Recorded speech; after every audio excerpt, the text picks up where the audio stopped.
They walk the earth with thundering steps. They're the mighty Megarobots of the future, and Full Moon Entertainment brings them to life in the battle between giants, Robot Wars. Two robots are fighting. They're 100 feet tall, and they're right behind us. Director Albert Band is flying solo since his last picture for Full Moon, which he co-directed with his son, Charles Band. Don't run out. You come out kind of, oh my God, you know, dizzy and holding on to each other. I want to see that. Okay? Inside, please. Yes, walk them around the back, please. Please do not step on the vegetation. Be careful, please.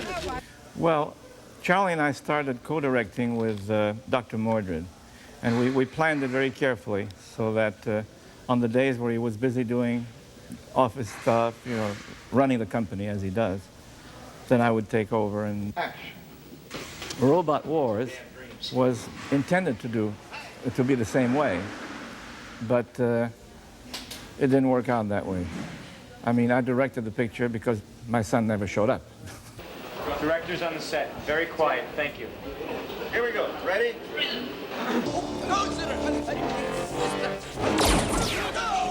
Barbara Crampton stars as Lita, the archaeologist who discovers the hidden plot taking place. She's kind of a tough girl. I think it's nice that we're doing a movie where women get to be more in control. We're not the foil for the men, and it's nice. I think Full Moon does a lot of movies like that where women have more of a powerful position. This is no drill. We are being attacked. I got innocent people here. Call off the foreshore. I'm gonna abort. When casting the film, Barbara Crampton was the first to sign on, and a suitable love interest had to be found for her. Come on, let's go. We did do a test to see how she matches up to Don Michael Paul, to make sure there was some chemistry between them, and there was. I think it's lovely. Yeah, it's not so much of a love story anyway. It's a bang bang movie.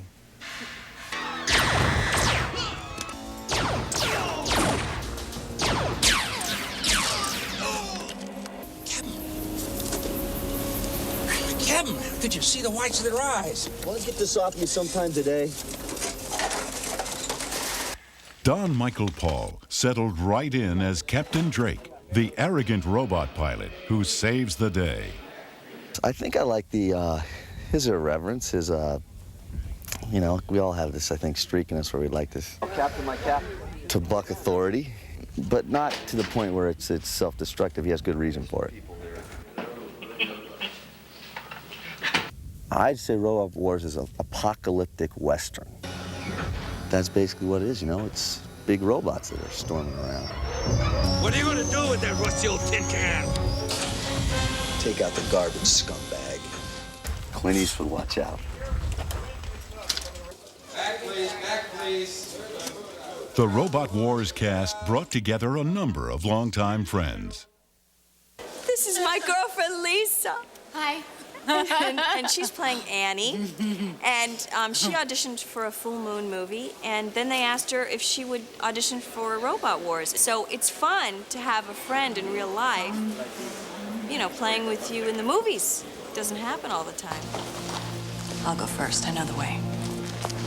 Boy, this is some vacation. Lisa is finished in picture. Thank you very much.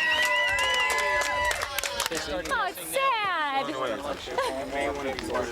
Sad when you're done.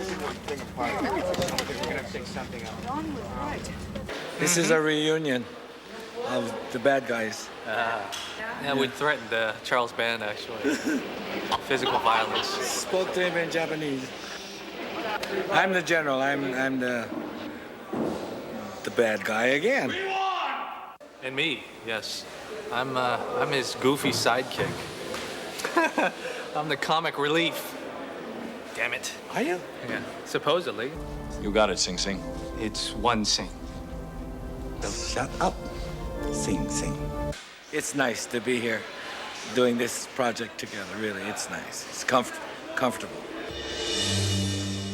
Comfort aside, the Robot Wars shoot took the cast and crew on location to the California high desert. The exterior scenes were shot at the Trona Pinnacles in temperatures that soared above 100 degrees. Actor James Staley, who plays Stumpy, tells us what it's like to work in those conditions. The people who really work hard are not the actors, it's the crew. And today, especially when you've got behind me here these people working in the sun, you know, for hour after hour, I mean, it's incredible. It requires incredible stamina. They're working hard. So, crew members found some interesting ways to cope with the heat. You see what you have to deal with? This is what I deal with all day long. Guys like this. 100 degrees out here, he's got to. Isn't he beautiful?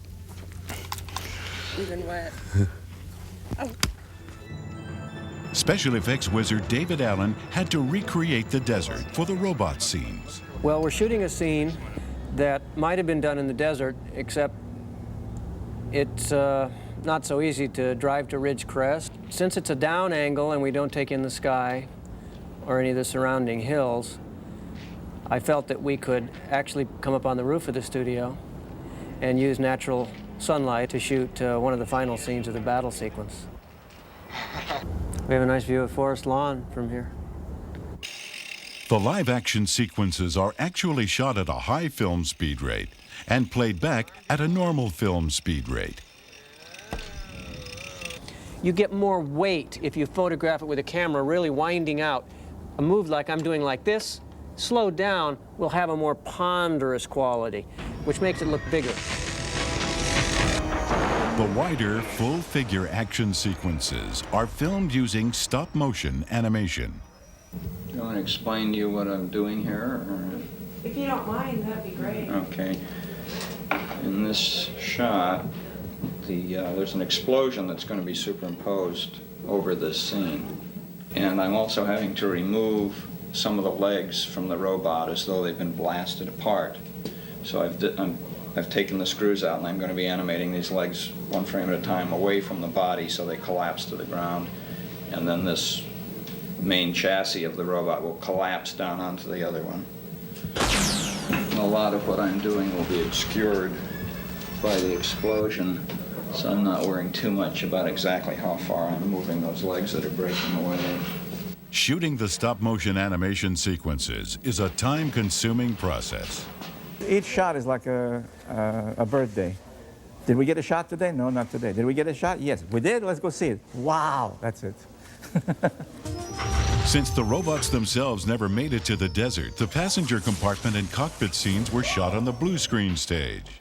What we'll do is David Allen, who will be doing the robots, will also shoot what we call background plates.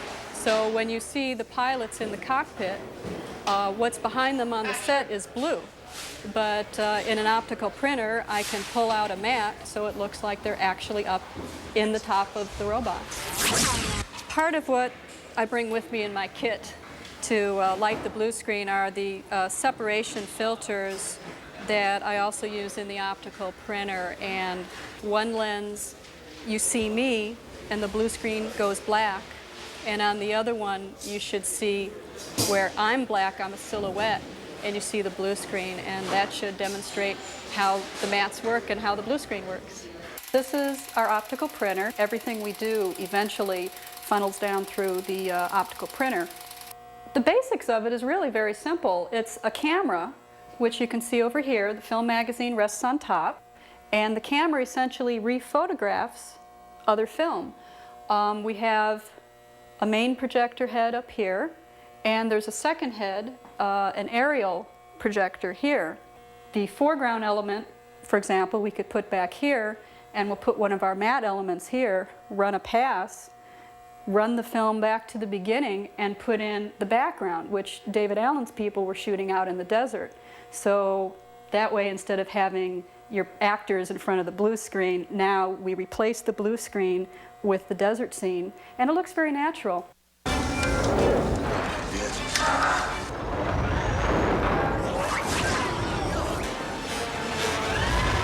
Action! Point to the robot! Point to the robot!